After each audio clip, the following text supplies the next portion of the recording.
উঠে আসা যে সোভিয়েত বিপ্লব, খানিকটা ওরা সেটাকে মাথায় রেখে বলছেন যে ইন্ডিভিজুয়াল শট, যেটা প্রায় প্রতিরূপ হয়ে উঠছে ব্যক্তির, সেটা দিয়ে আমাদের অর্থ তৈরি হয় না। শটে শটে যে সম্পর্ক, অর্থাৎ খানিকটা তলিয়ে ভাবতে পারেন মানুষে মানুষের সম্পর্ক, তার থেকে meaning of life, meaning of society তৈরি হয়।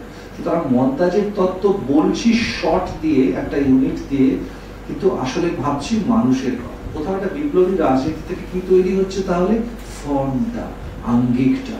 বহু থেকে নির্মিত হবে অর্থ, এক থেকে নির্মিত হবে না অর্থ, অর্থাৎ যূথবদ্ধতা থেকে নির্মিত হবে অর্থ। এবং এই মন্তাজ তত্ত্ব প্রাইমারিলি সোভিয়েত মন্তাজ, জিরাভেটভ বলুন, কুরেশভ বলুন, সের্গেই আইজেনস্টাইন বলুন, এরা সবাই, পুরফকিন বলুন, এরা সবাই এই মন্তাজের, অর্থাৎ যেটা আমরা খুব আরো কমন সেন্সিক্যালি বলতে পারি, মেইনলি এডিটিং দিয়ে পরপর পরপর পরপর পরপর শটের নানান রকম পাশাপাশি রেখে মিনিংটাকে তৈরি করা। কোনো একটি শটের অর্থ নির্ধারণ করবে না সিন বা সিকোয়েন্সকে, কনটেক্সটটাকে নির্ভর করবে। তো এই যদি খুব গোড়ার কথা হয়, আরো জটিল নিশ্চয়, কিন্তু আরেকটি গোড়ার কথা যদি মন্তাজের তাই হয়, আইজেনস্টাইন আরেকভাবে এগিয়ে নিয়ে গেলেন। উনি বললেন, if the history of mankind is the history of class struggle, সংঘাতের ইতিহাস হচ্ছে মূল ইতিহাস। উনি একটা কথা প্রায় মজা করে বলতেন, the new is always a leap towards the opposite. নতুন কে যা উল্টো কথা বলে, যা সম্পূর্ণ নতুন যেই হতে পারে, যে শুধুমাত্র বিকল্প নয়। এটা পরবর্তীকালে দর্শনেও অনেকে অনেকভাবে বলেছেন, আমরা প্রায় বিকল্পকে অপোজিট, মানে we confuse the alternative as the oppositional. মানে পেপসি আর কোকা-কোলা কোর্টে বিপুল ভাবে মামলা লড়লে মোটেই তারা অপোজিশন না, তারা কেবলমাত্র একে অপরের বিকল্প। আমরা প্রচুর অল্টারনেটিভ, তাকে প্রচুর অনেক চয়েস ভাবি, এটা কিনবো না ওটা কিনবো ভাবি, আসলে তারা বৃহত্তর কোন এক বিপণনবাদী সংস্কৃতিরই একে অপরের বিকল্প মাত্র। If there has to be anything new, it has to be something opposite. তুমি কথাটা প্রায়ই বলতেন, তুমি বলতেন নতুন নতুন ভাবনার জন্ম সংঘাত থেকে হয়, তর্ক থেকে হয়, এবং সেটা ওর বড় ক্ষেত্রে বলতে গেলে শ্রেণী সংগ্রাম থেকে নতুন সমাজের সৃষ্টি হয়, ইত্যাদি হয়। তো সেই দিক থেকে উনি মনে প্রাণে হেগেলিয়ান ছিলেন বলা যায়, এবং উনি ডায়ালেকটিক্স এর কথা বলতেন, ইত্যাদি অনেক কথা বলতেন। হেগেলের অনেক সমস্যা ছিল, সের্গেই আইজেনস্টাইনের পরবর্তীকালে অন্তত লেখার ক্ষেত্রে কিছু সে সমস্যা ছিল, নেই যে তা নয়, সেটা আমি সময় পেলে 2 মিনিট পরে বলবো, কারণ ওর ইতিহাস বোধের কথাটা আমি খানিকটা বলবো, ব্যাটারশিপ প্রোটেমকিনের উদাহরণ দিয়েই বলবো।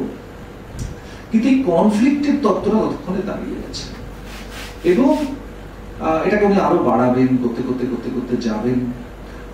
ব্যাটারশিপ পোটেমকিন আপনারা আজকে দেখবেন, হয়তো অনেকের আগে দেখা, আজকে আবার দেখবেন। এটা সারা পৃথিবীতে মনে করা হয় একটা, মানে যারা চলচ্চিত্রকার তাদের একটা প্রায়, যদি চলচ্চিত্র তাদের ধর্ম হয়, বা একটা ধর্মগ্রন্থের মতন ওডেসা স্টেপ সিকোয়েন্স বা ব্যাটারশিপ পোটেমকিন ছবি। পৃথিবীর সব স্কুলে, ফিল্ম স্কুলে এটা দেখানো হয়, এবং বিশেষ করে ওডেসা স্টেপ সিকোয়েন্স, যেখানে সিঁড়ির ধাপে ধাপে একটা হত্যাকাণ্ড হবে, সেটা এখানে দেখতে পাবেন আজকে আপনারা। এটা মনে করা হয় পৃথিবীর ইতিহাসে সবচেয়ে আলোচিত সিকোয়েন্স, বিশেষ করে যারা এডিটর হন তাদেরকে এটা দেখানো হয়। তো ব্যাটারশিপ পোটেমকিন বানানোর পর আইজেনস্টাইন বলেছিলেন যে এই কনফ্লিক্টের শটে শটে ধাক্কা, শটে শটে কনফ্লিক্ট, শটের সঙ্গে শটের সম্পর্ক, এই জিনিসের মধ্যে দিয়ে অর্থ তৈরি করার একটা সবচেয়ে বড় উদাহরণ হচ্ছে, খুব বড় উদাহরণ হচ্ছে ব্যাটারশিপ পোটেমকিন। পরবর্তীকালে অনেকগুলো প্রবন্ধে উনি বলবেন, কারণ পাশাপাশি চলেছে ওর থিওরিটিশিয়ান হিসেবে ক্যারিয়ার। 1928 সালে beyond the played and the non played বলবেন। উনি বলবেন হলিউড শুধুমাত্র হয় ডকুমেন্টারি নয় ফিকশন, তার মধ্যে আটকে আছে, প্লেড অথবা নন প্লেড। কিন্তু আমরা কি চাই? আমরা চাই প্লেডও হবে না, নন প্লেড হবে, তাহলে কি হবে? এটাও সারা জীবনের প্রজেক্ট, উনি চেষ্টা করেছিলেন।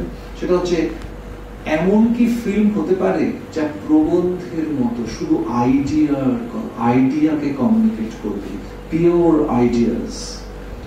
উনি মার্কসের ক্যাপিটালের ওপর একটা স্ক্রিপ্ট বানিয়ে ফিল্ম করার কথা ভেবেছিলেন, সেটা হয়নি। কিন্তু উনি প্রায় মুন্সিয়ানাটা দেখাতেন, যেখানে সে গল্পও বলছে না, আর কেবলমাত্র ডকুমেন্টারি রিপোর্টাজ হচ্ছে না, প্লেডও নয়, নন প্লেডও নয়। সাধারণভাবে আমরা শুধু যে দু ভাগে ভাগ করেছি ছবিকে, উনি পিওরলি আইডিয়াস ফিল্ম করতে পারেন কিনা সেই চর্চাটা করছেন। এটা আপনার জীবনের একটা খুব বড় ব্যাপার। এখানে আপনারা দেখবেন যে এই মানে যে জারের প্রভিশন গভর্নমেন্ট তখন নয়, কিন্তু জারের যে সেনা তারা যখন রুখে দাঁড়ায় তাদেরই প্রতিষ্ঠানের বিরুদ্ধে, এবং তখন একটা মন্তাজ শট আছে, একটা বসে থাকা, একটা একটু দাঁড়িয়ে থাকা, আর একটা পুরো দাঁড়িয়ে থাকা সিংহের। তো এটা তো হচ্ছে যে একদম, এগুলো হয়তো আজকাল জলভাত হয়ে গেছে, কিন্তু ওর মতে এটা হচ্ছে এক ধরনের বিপ্লবের এক ধরনের প্রতিরূপায়ণ। এটাকে উনি বলবেন ইন্টেলেকচুয়াল মন্তাজ। উনি 5 রকমের মন্তাজের কথা বলেছিলেন। কয়েক বছর সময় লাগবে, কিন্তু বারে বারেই ব্যাটলশিপ পোটেমকিন ফিরে আসছেন তার উদাহরণ হিসেবে। একদম শুরুতে খুব সহজ বোঝা, একদম শুরুতে উনি বলছেন মেট্রিক মন্তাজ। মেট্রিক মন্তাজ মানে একেবারে দৈর্ঘ্য মেপে মেপে কাটা। যারা এডিটর তাদের কাছে কেন ওডেসা স্টেপ সিকোয়েন্স বা ব্যাটলশিপ পোটেমকিন এত বড় একটা শিক্ষা বা পাঠের জায়গা, এটা খুব সহজে বোঝা। আমি এমন ভাবে এডিট করতেই পারি, 1 সেকেন্ড 1 সেকেন্ড 1 সেকেন্ড 1 সেকেন্ড, কিংবা একটা কোনো metric relationship 1 second 2 second 5 second 8 second, শর্টের দৈর্ঘ্য, কিংবা উল্টোটা 16 8 কিছু একটা, কিন্তু কোনোটা মেট্রিক সম্পর্ক, দৈর্ঘ্যের সম্পর্ক। উনি বলছেন যে এটাকে নিয়ে এর ওপরের ধাপের মন্তাজ হচ্ছে রিদমিক মন্তাজ, যেখানে যিনি কাটছেন বা যিনি ডিরেক্টর, তিনি সিনেমার ইতিহাসে না মানে একটা আলোড়ন ফেলে দেওয়া কতগুলো হ্যান্ডেল দিচ্ছেন সৃষ্টির, একজন তাত্ত্বিক যিনি সৃষ্টিও করেন। ওনাকে এই জন্য বলা হতো 20 শতকে লিওনার্দো দা ভিঞ্চি। উনি বললেন পরের ধাপটা রিদমিক মন্তাজ, যার সঙ্গে মেট্রিসিটিরও একটা সম্পর্ক আছে, অর্থাৎ এমন ভাবে কাটবো। উনি তো ফর্মালিস্ট, উনি বলছেন যে যেখানে উদ্দেশ্য গল্প বলাও নয়, রিপোর্ট করাও নয়, একটা রিদম তৈরি করা, রিদম, ছন্দকে কমিউনিকেট করব, সেটা মাথায় রেখে কাটবো। এর উদাহরণটা ব্যাটলশিপ পোটেমকিনে আপনারা আজকে দেখবেন, সবকিছু চোখে আঙুল দিয়ে দেখিয়ে দিচ্ছি না, সেটা আপনারা পাবেন। সৈন্যের দল যখন ধাপে ধাপে সিঁড়ি দিয়ে নেমে আসে, সেটা এক ধরনের রিদম। আর তার উল্টো দিকে একা একজন মা ছেলেকেও কোলে উল্টো দিকে যেতে থাকে, কিংবা প্যারাম্বুলেটার হাত ছাড়া হয়ে যায়, ছেলেটা নামতে থাকে, গুলি চলে। এটা অনেকে বলেছেন যে একটা রিদমকে মাথায় রেখে উনি করছেন। এরও আরেকটু উপরের দিকে হচ্ছে টোনাল মন্তাজ। টোনাল মানে হচ্ছে প্রথম বলছেন এই ধরনের কথা একজন, সিনেমার ভাষা তৈরি হচ্ছে প্রায়, সেটা হচ্ছে যে আমি একটা টোন তৈরি করব, মুড তৈরি করব। Can film create a mood like a classical music can, piece of classical music can? সেটা পাশ্চাত্য হতে পারে, আমাদের ক্ষেত্রে হতে পারে। আমাদের ক্ষেত্রে তো আমরা জানি যে আমরা যদি একটা খেয়াল শুনি, আসলে সে যেটা তৈরি করে কোনো একটা মুড তৈরি করে, খুব বিমূর্ত, কিন্তু যথেষ্টই একটা তার ভিত্তি আছে এই ধরনের কথা বলার।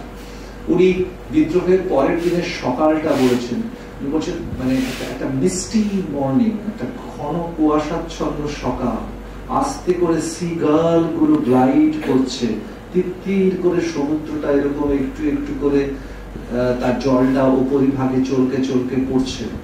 উনি বলছেন আমার মাথায় ছিল একটা টোন তৈরি করা, একটা টোনাল মন্তাজ তৈরি করা। ওভারটোনাল মন্তাজ এর পরের ধাপ। ওভারটোন মানে হচ্ছে যেখানে টোনটা নয়, একটা ওভারটোনকে মাথায় রেখে আমি এডিটিংটা করব। এডিটিং বলছেন না, আসলে জুড়বো, কাটবো শর্ট। এটা একটা উদাহরণ দিতে পারি, ধরুন একটা পার্টি হচ্ছে, সকলে নাচছে, খানা পিনা হচ্ছে, রং উৎসব, লোকের মুখে হাসি। ঠিক এরকম সময় সিঁড়ি ঘরে একটা খুন হয়ে গেছে, যা শুধু দর্শক জানে, পার্টির কেউ জানে না। পার্টিটাকে আর একভাবে কাটবো আমি আর পারবো না, কোথাও একটা এই মেরি মেকিং এর মধ্যে ঢুকে যাবে হরার। এটা হচ্ছে এমন একটা tone which is of merry making, তার মধ্যে সেঁধিয়ে গেছে the overtone of horror। এই ওভারটোনটা মাথায় রেখে খুব সাবলাইম ভাবে গুঁজে গুঁজে দেওয়ার যে মন্তাজ, সেটাকে উনি বলছেন ওভারটোনাল মন্তাজ। তো উনি বলছেন rhythmic tone, metric, rhythmic, tonal, overtonal পেরিয়ে সবচেয়ে উচ্চাবচক যেটার দিকে আমি এগোতে চাই, যেটার দিকে যেতে চাই, যেটা আমার লাইফ লং প্রজেক্ট, সেটা হচ্ছে ইন্টেলেকচুয়াল মন্তাজ, যেখানে আমি আইডিয়া তৈরি করতে চাই, শুধুমাত্র প্রবন্ধের মতন আইডিয়া কমিউনিকেট করবো বারবার। 5:44 বাজে, 16 মিনিট আছে আমাদের, হয়ে যাবে। এবার কথা হচ্ছে যে ইন্টেলেকচুয়াল মন্তাজের একটা উদাহরণ, আমরা ওই সিংহের দাঁড়ানো, ওখানে কোনো সিংহের স্ট্যাচু পরপর হঠাৎ চকিতে বসে থাকা সিংহ, অর্ধেক উঠে দাঁড়ানো সিংহ আর সম্পূর্ণ উঠে দাঁড়ানো সিংহর যে তিনখানা চকিত কাঠ, এটা একটা intellectual montage because it is not communicating a series of lines. What it is communicating is revolution. What it is communicating is the waking up of the working class. এরকম একটা intellectual idea কে communicate করে।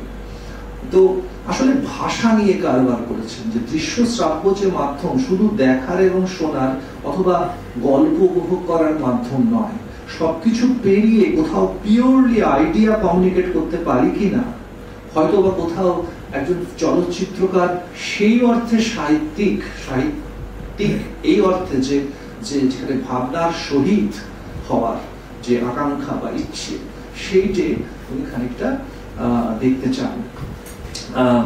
তো এছাড়া আর ব্যাটারশিপ পটিংয়ের যে Odessa step সিকোয়েন্সের কথা বললাম, এইটা হচ্ছে প্রায় 5 রকম মন্তাজেরই একটা টেক্সট নানান ক্ষেত্রে পরতে পরতে আছে। এটা আপনারা এই যে 5টা রকম বলে দিলাম, যদি আমি সিনেমার অনুসন্ধিৎসু একজন ছাত্র হিসেবে এবার ওডেসা স্টেপ সিকোয়েন্সটা দেখি কিংবা বারবার ফিরে ফিরে দেখি, তাহলে আমি হয়তো কোথাও একটা ধরতেও পারবো যে মেট্রিক, টোনাল, রিদমিক, ওভারটোনাল ইত্যাদি। এগুলো যে খুব স্ট্রেট জ্যাকেটেড ক্যাটাগরি তাও নয়, মানে একেবারে এটা কি ওটা কি বলে দিন তা তো না, শিল্পভাবে সৃষ্টি হয় না। কিন্তু যিনি তাত্ত্বিক, তিনি কিন্তু এই কাটা ছেঁড়াটা করবেন, বিশেষ করে যারা ফিল্ম মেকার হবেন বা কাজ করবেন তাদের পক্ষে এটা খুব কাজের হয়। আরেকটা ওর লাইফ লং প্রজেক্ট ছিল, ওর পরের দিকে আইজেনস্টাইন কিন্তু অন্যরকম। উনি মোটেই শুধু মন্তাজের কথা বলছেন না, কি করে অর্থ তৈরি হবে বা সংঘাতের কথা বলছেন এমনটা নয়, বা খুব সিম্পলিস্টিকলি থিসিস আর অ্যান্টিথিসিস নিয়ে কোনো এক সিনথেসিস হবে যার একটা রূপ আমরা সিনেম্যাটিক স্ট্রাকচারে দেখতে পাচ্ছি, শুধুমাত্র সে কথা বলছেন তা। উনি একটা প্রবন্ধ, ওর 2টো বই আছে, একটা পস্টুমাসলি বেরিয়েছিল পরে, তার নাম ফিল্ম ফর্ম, আর ওর জীবৎকালে বেরিয়েছিল ফিল্ম সেন্স, যেটাও প্রবন্ধের সংকর। এছাড়া আরো অনেক লেখা আছে। তো এই ফিল্ম সেন্সে পরের দিকে কিছু লেখা আছে, ফিল্ম ফর্মে তো আছেই। সবসময় যে ক্রোনোলজিক্যালি সংগ্রহ ওগুলো সেভাবে হয়েছে তাও নয়। সিনক্রোনাইজেশন অফ সেন্সেস, অর্থাৎ আমাদের যে ইন্দ্রিয়গুলো আছে সবকিছু মিলিয়ে একটা সেন্সোরিয়াম তৈরি করার চেষ্টা। ওর বক্তব্য হচ্ছে ফিল্ম তো 2টো মাধ্যমে কাজ করে, দৃশ্য আর শ্রাব্য। পৃথিবীর ইতিহাসে সবচেয়ে ইন্টেলেকচুয়াল ফিল্ম মেকার, সেই জন্য ওকে বলা হয়। নিশ্চয়ই বিতর্কিত ভাবে অনেক বড় বড় ফিল্ম মেকার আছেন, চলচ্চিত্রকার আছেন, কিন্তু একই সঙ্গে ছবি করে যাচ্ছেন ইন্টেন্সলি, আর একই সঙ্গে লিখে চলেছেন, এবং এত বেশি তাকে স্মরণ করা হচ্ছে, এবং তার ছবি প্রতি মুহূর্তে আজও পরতে পরতে নানান শুধু বিস্ময় নয়, শিক্ষার অনেকগুলো সূত্র ধরিয়ে দিচ্ছে, এবং তার লেখা এটা অন্য কারোর ক্ষেত্রে খুব ঘটেনি। এই ট্র্যাডিশন আমাদের আরেকটা জায়গায়, সোভিয়েত ইউনিয়নে সবাই লিখতেন আর ছবি করতেন একসঙ্গে, এটা ল্যাটিন আমেরিকার ছবি করিয়েরা চিরকাল করে গেছেন, একদিকে ছবি করছেন আর একদিকে লিখে চলছেন। এটা আমাদের দেশে সেই পরিমাণে না হলেও ঋত্বিক কুমার ঘটক, সত্যজিৎ রায়, মৃণাল সেন এরাও অনেকটা এক্সারসাইজ করেছেন। পরের দিকে এমন চলচ্চিত্রকার পাই না যারা আত্মজীবনী ছাড়া আর কিছু লিখেছেন, কিন্তু এরা কিন্তু তা নয়। ফিল্ম করছি, একই সঙ্গে ফিল্ম নিয়ে ভাবছি, সিনেমার ভাষাটাকে প্রসারিত করার চেষ্টা করছি। তো সিনক্রোনাইজেশন অফ সেন্সেস, অর্থাৎ দৃশ্য আর শ্রাব্য, সত্যি কথা বলতে তাই তো ফিল্মের আছেটা কি, চোখে দেখা আর কানে শোনা আর কি, এত সম্ভব নয়। কিন্তু Eisenstein asked a question like, can film create a sensation of smell, of touch, of taste? দুর্লভ প্রশ্ন, কিন্তু খুবই নতুন প্রশ্ন। কিন্তু প্রশ্নটা হচ্ছে এমন না এক্ষুনি করে দেখিয়ে দিলাম, প্রশ্নটা হচ্ছে যে এই প্রশ্নটা করার মধ্যে দিয়ে অনেক সম্ভাবনা করে দিলাম। আর তাই যখন 1929 সালে আসি আন্দালু, an Andalusian dog, সুরিয়ালিস্ট ফিল্ম যেটা সালভাদর দালি এবং লুই বুনুয়েল মিলে বানিয়েছিলেন, তাহলে একটা দৃশ্য হচ্ছে একটা চোখের মনির ক্লোজ আপ, আর সেই মনির ভেতর দিয়ে একটা ব্লেড ঢুকিয়ে চিড়ে দেওয়া হয়, এমন কোন দর্শক থাকবে না যার রোমাগুলো খাড়া হয়ে গিয়ে অসম্ভব শারীরিক অস্বস্তি হবে না। Now that is precisely the sensation of touch that Eisenstein wants to create through audio, through not even audio, only the visual. এক আশ্চর্য উদাহরণ যেখানে ভিজুয়ালের মাধ্যমে শারীরিক কোন একটা আমরা বলি হ্যাপটিক স্পেস, অর্থাৎ ছোঁয়ার পরশের অনুভূতি।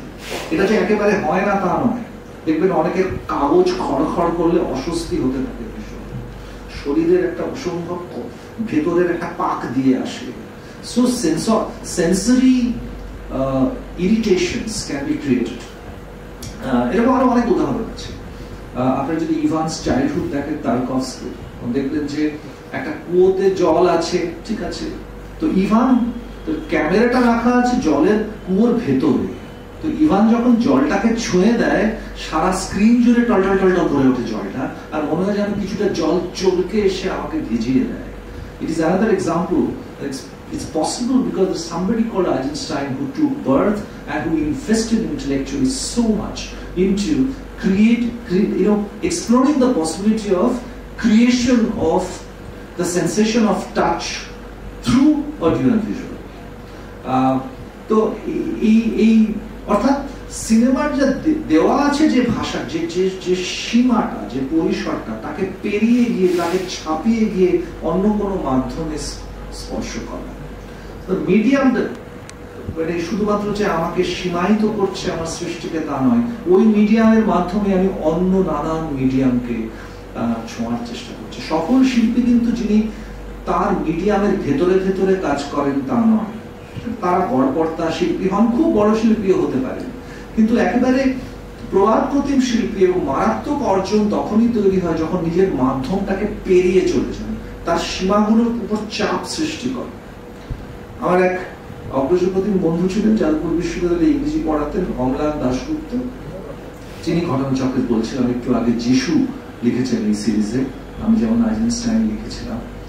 তো উনি খুব ভারতীয় শাস্ত্রীয় সঙ্গীতের ভক্ত, সংগ্রাহক, গবেষক। তো উনি একটা কথা বলেছিলেন, আমি যে অত খবর রাখি বা অত তা নয়, কিন্তু খুবই নিবিষ্ট শ্রোতা সে অর্থে খানিকটা বলতে পারি, উনি বলার পর শোনাটাও খানিকটা বলে দিয়েছিল। সেটা হচ্ছে আমির খান নাকি এমন ভাবে গাইতেন যেখানে রাগের সীমায় সীমায় থাকতেন, মনে হতো এই বুঝি পেরিয়ে যাবেন কিন্তু কখনো পেরোতেন। তো এটা হচ্ছে একটা বিমূর্ত কথা, কিন্তু যারা শুনেছেন তারা বুঝবেন যে কোথাও একটা এই বুঝি, পাশাপাশি তো অনেক রাগ আছে, হয়তো সেই ঠাটের ভেতরেই আছে, কখনোই কিন্তু ওই চ্যালেঞ্জটাকে নিচ্ছেন কিন্তু এতে আছে। এটা খানিকটা পিকাসোর কথা মনে করিয়ে দেয়, পিকাসো বা গোদারের কথা মনে করিয়ে দেয়। হঠাৎ স্ক্রিনটা অন্ধকার হয়ে গেল, যখন জিজ্ঞেস করা হলো মসিয়ে গোদার, এটা ফিল্মের মূল কথাই তো দৃশ্য, দেখবো শুনবো। গোদার বলছেন না, আমি আসলে একটা ছোট্ট জিনিস করলাম, আমার মনে হলো 47 সেকেন্ডের জন্য এই ফিল্মটাকে রেডিওতে কনভার্ট করে দেবো, কিছু নেই, শুধু শুধু শুনছেন। এবং অর্থাৎ তার মানে কি, ফিল্ম আমাকে দিয়েছে এই দুটোই, কেন আমি এটা মানি না, আমি তাকে পেরিয়ে গিয়ে অন্য মাধ্যমে চলে যাবো। অর্থাৎ বলছি যে মাধ্যম, যে সীমা আমাকে যেটা দিয়েছে তাতে চাপ সৃষ্টি করে অন্যদিকে পেরিয়ে যাওয়ার যে আহ্বান। এটা অনেক সময় ভ্যান গগের ক্ষেত্রে বলা হয়, পোস্ট ইমপ্রেশনিজমের ক্ষেত্রে। ওর হুইটফিল্ড ছবি দেখলে মনে হয় যে যেন রংগুলো কাঁচা, কিন্তু একটু যদি ঝাঁকিয়ে দিই ক্যানভাসটা, তাহলে কোথাও একটা আকাশটা নেমে আসবে গমের ক্ষেতে, আর গমের ক্ষেতটা চলকে গিয়ে পড়বে আকাশে, আর যদি একটু বাঁদিকে চলে যাই বোধহয় একটু বেশি দেখতে পাবো। এই যে ফ্রেমের সীমাকে পেরিয়ে যাবে। এবং তবে সবচেয়ে বড় মাস্টার মনে করা হয় পিকাসোকে, যিনি 1912 সালের পর থেকে ব্রাকের সঙ্গে ওর যে পার্টনারশিপ বা সহযোগিতা, উনি বললেন ও আচ্ছা হ্যাঁ, আমি তো শিল্পী, ছবি আঁকিয়ে আমাকে একটা ক্যানভাস দেওয়া হয়েছে, রং তুলি ক্যানভাসের বাইরে আর কি বা আছে আমার, ঠিক আছে। তো চিরকাল ওর একটা 2 ডাইমেনশনাল সারফেসটাই ছিল ক্যানভাস, উনি একটু ঢিবি তৈরি করে দিলেন, এখানে একটা কাপড় ঝুলিয়ে দিলেন, এখানে একটা দেশলাই কাঠি পুঁতে দিলেন। তো যেটা কাণ্ডটা যেটা ঘটালেন সেটা হচ্ছে ওকে যে সীমাটা দেওয়া আছে সেটা পেরিয়ে গেলেন, ক্যানভাসকে 2 ডাইমেনশনাল থেকে 3 ডাইমেনশনাল করে দিলেন। Synthetic cubist period. তার আগে অ্যানালিটিক্যাল কিউবিস্ট পিরিয়ড সম্পর্কে আমরা সবাই অনেক বেশি জানি, something which Picasso is known for. তো আইজেনস্টাইনের এটাও একটা খুব লাইফ লং প্রজেক্ট ছিল। এই সূত্রে শুধু ব্যাটারশিপ পোটেমকিন না, আমরা বৃহত্তর যে তার যে শৈল্পিক কনসার্ন গুলো ছিল সেগুলো খানিকটা চিনিয়ে দিতে চাই। আমাদের খুব বেশি সময় নেই, শুধু ব্যাটারশিপ পোটেমকিন সম্পর্কে আরেকটা জিনিস বলা খুব জরুরি।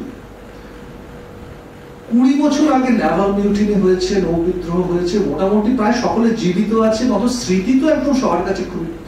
আপনি ভাবুন যে আর যদি একটা ছবি করতে বলা হয় 2025 সাল, যা কিনা 2005 সালে কিছু একটা ঘটনা, লক্ষ লক্ষ লোক পাবেন যারা দেখেছেন, জেনেছেন, তার অনেক রেকর্ড আছে ইত্যাদি। তো আইনস্টাইনের বিরুদ্ধে একটা অভিযোগ করা হয়েছে যে আপনি ইতিহাস বিকৃতি ঘটিয়েছে। কেন? প্রথমত ওই একটা নৌবিদ্রোহ হয়েছিল বটে, এবং একটা পোটেমকিন বলে জাহাজ ছিল বটে, কিন্তু এরকম ডেকে বিখ্যাত দৃশ্য আছে যে টারপলিং বা ট্রিপল দিয়ে ঢেকে দেওয়া। তো একজন লিখলেন আমি ছিলাম ওই জাহাজে, ট্রিপল দিয়ে তোমাদের ঢেকে দেওয়া হয়নি, এটা অদ্ভুত কাণ্ড করেছেন। এরকম ছোটখাটো এটা ওটা বলা হচ্ছিল। আর সর্বোপরি যেটা ঘটেছিল সেটা হচ্ছে ব্যাটারশিপ পোটেমকিন মোটেই জেতেনি, তারা হেরে গিয়ে পোল্যান্ডের দিকে চলে গিয়েছিল। নেভাল মিউটিনি বা নৌবিদ্রোহ তো অসফল হয়েছিল। ওটা তো 25 সালে, ওটা আরো 10-12 বছর, 17 সাল পরে গিয়ে কিছু একটা হবে। কিন্তু তখন আইনস্টাইন বলেছিলেন যা হয়েছে শুধু সেটা দেখানোতে ইতিহাস নয়, ইতিহাসের আরেকটা সূত্র হচ্ছে যা হতে পারত, সেটাকে আমরা বাকি ইতিহাস বলি। কি সেটা? সেটা হচ্ছে প্রত্যেকটা মুহূর্ত নানান দিকেই চলে যেতে পারে, এটা এরকম ভাবে ভাবতে হবে। পূর্ব নির্দিষ্ট কিছু নেই। আপনারা দেখেছেন আসলে বিপ্লবটা হয়ে গেছে, সোভিয়েত সরকার প্রতিষ্ঠিত হয়েছে, আপনারা জানেন পরিণতিটা, তাই তো? তাই আপনারা কি করবেন? ঠিক যেন সত্যি সত্যি সত্যি সত্যি যা হয়েছে ওদিকেই ধাবিত হচ্ছে। তো আমি তা করবো না। তো তাহলে কি করবেন? আজ 25 সালে যে গল্পটা বলা দরকার, যার বীজটা উক্ত ছিল সেখানে, আমি চেঞ্জ করে দেবো। এটা আমার শিল্পীর স্বাধীনতা। হোয়াট কুড হ্যাভ বিন, অর্থাৎ প্রতিটা মুহূর্ত যা ঘটেছে শুধুমাত্র সেটা ইতিহাস নয়, প্রত্যেক মুহূর্তের পেটের ভিতর ঢুকে আছে অনেক অনেক অনেক সম্ভাবনা ছিল যেগুলো হয়নি, যেগুলো ডিফিটেড হয়েছে because of particular consequences, particular kinds of struggles. কিন্তু সেগুলোকে যদি তার মানে কি, তাহলে আমি ধরুন এটা টেলিওলজিক্যাল নোশন অফ হিস্ট্রি বলা, সরল রৈখিক ইতিহাসের ধারণা। অর্থাৎ আমি জানি 1947 সালে কি ঘটেছিল, অর্থাৎ যা যা যা যা ঘটেছে আমার সেগুলো পরিষ্কার করে দেখিয়ে দিতে পারবো। কিন্তু এমন কোন ইতিহাসকার, বিশেষ করে 20 শতকের মাঝামাঝি থেকে 50-60-এর দশক থেকে নতুন ইতিহাস চর্চা, আমরা বলি নিউ মডেল অফ হিস্টোরিওগ্রাফি বা হিস্ট্রি রাইটিং শুরু হলো। তারা কি বলতে শুরু করলেন? সেটা হচ্ছে ডমিনেন্ট হিস্ট্রি আমাকে যা দেখাচ্ছে শুধু সেটা লিখবো না, ছোট ছোট মানুষের ছোট ছোট গল্প, ছোট ছোট সুখ দুঃখ, যার মাধ্যমে বোঝা যায় ইতিহাস অন্য দিকে যেতে পারতো, ওইটা লেখা। ওটা না হলে ইতিহাস লিখন সম্পূর্ণ হয় না। যা পাঠ্য, যা ডমিনেন্ট, যেটা সরকারি বা অন্যান্য পৃষ্ঠপোষকতায় বই হয়ে ছেড়ে বেরিয়েছে, সেই ইতিহাসের বাইরেও অনেক কিছু ছিল যেটা কিনা গ্রন্থিত হয়নি বা রেকর্ডেড হয়নি। আইনস্টাইন বললেন যে আমি সেইটা দেখাতে চেয়েছি। আর দুই হচ্ছে, আমার এই মুহূর্তের সময়ের দাবি হচ্ছে কোন এক ব্যর্থ সেই গল্পটাকে বদলে দিয়ে বিজয়ের গল্প বলা। কারণ the whole nation is working shoulders together to create a dream called Soviet Union. এই সময় আমার মনে হয় না ওই নেভাল মিউটিনি যা কিনা ব্যর্থ হয়েছিল, খুব তার প্রতি বিশ্বস্ত থেকে সেই গল্পটা বলবো না। প্রথমত এটা বলতে তো ইতিহাস বদলাচ্ছে, কারণ সবাই জানে কি হয়েছিল। তো আমি এটাকে একটা সৃষ্টিশীল, অর্থাৎ কোথাও একটা, যেটা এখন খুব সফিস্টিকেটেড ওয়েতে হিস্টোরিয়ানরা বলেন, আইনস্টাইন কিন্তু ওই সময় বলছেন ইতিহাস, history is not only a history of what has happened, history is also to be written in a way so that the history of the could have beens, যার মধ্যে অনেক সম্ভাবনা ছিল। এবং তারপর আরেকটু এগিয়ে যে আইনস্টাইন কথাটা বলেছিলেন সেটা খুব ফ্যাসিনেটিং।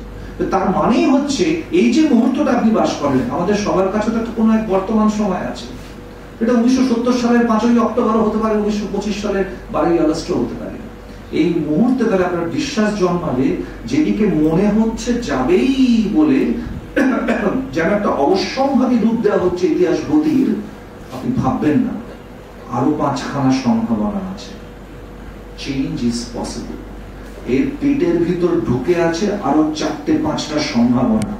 হয়তো হেরে যাবে এদের মধ্যে কোনো একটা, কিন্তু কোনোদিনও ভুলবেন না এই সম্ভাবনাগুলো যা কিনা কোথাও একটা সাকসেস বা সফলতার দিকে এগিয়ে গিয়ে একটা কিছু কাণ্ড ঘটালো না, ভুলবেন না 4টে সম্ভাবনা ছিল, তাকে দুমড়ে মুচড়ে ও একটা বড় হয়ে উঠেছে। তো এই বড় হয়ে ওঠার ইতিহাসটা শুধু লিখবেন না, right also the history of what could have been, যার মধ্যে সম্ভাবনাগুলো ছিল।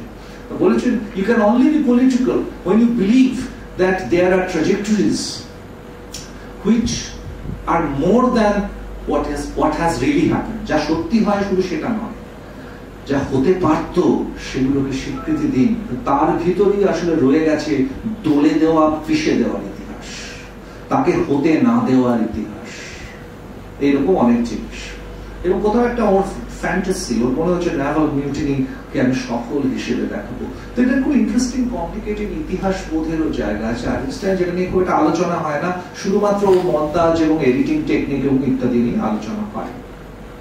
তো ব্যানশি পোটেমকিন নানান দিক থেকে খুবই তাৎপর্যপূর্ণ এবং সিনেমার ইতিহাসে মূলত ওর যে মন্তাজ তত্ত্ব তার যে গড়ে ওঠা তার একটা বিশেষ জায়গার জুড়ে ব্যানশি পোটেমকিন দাঁড়িয়ে আছে এবং সেইটার সাপেক্ষেই সেটাকে ব্যানশি পোটেমকিনকে বেশি করে মনে করা হয়। আমার মনে হয় আজকে সময় বেশি নেই, কারণ আমার ওই ক্লাসের এই যুগে আর ঘন্টা বাজে না, কিন্তু ঘড়ি দেখে ক্লাস নিতে হয়, তো পরের জন্য অপেক্ষা করে না, এই জন্য এইটা অভ্যেস আছে। 6টা বলা হয়েছিল আমাকে, 6টায় শুরু হবে, 6টায় 1 বাজে। এটা খুব গুছিয়ে শেষ করতে পারলাম তা নয়, তবে আমার ধারণা এলোমেলো কিছু কথা বললেও কিছু চিন্তার সূত্র হয়তো আমরা দিলাম। ধরে নিচ্ছি এমন কিছু লোকের কাছে, এমন কিছু মানুষের কাছে যারা সিনেমা নিয়ে একটু ভাবতে চান, তো সেই ভাবনার রসদ হয়তো খানিকটা থাকলো আজকের এই আলোচনায়, একটু এলোমেলো ভালো হলেও। আপনাদের সবাইকে অনেক ধন্যবাদ, নমস্কার।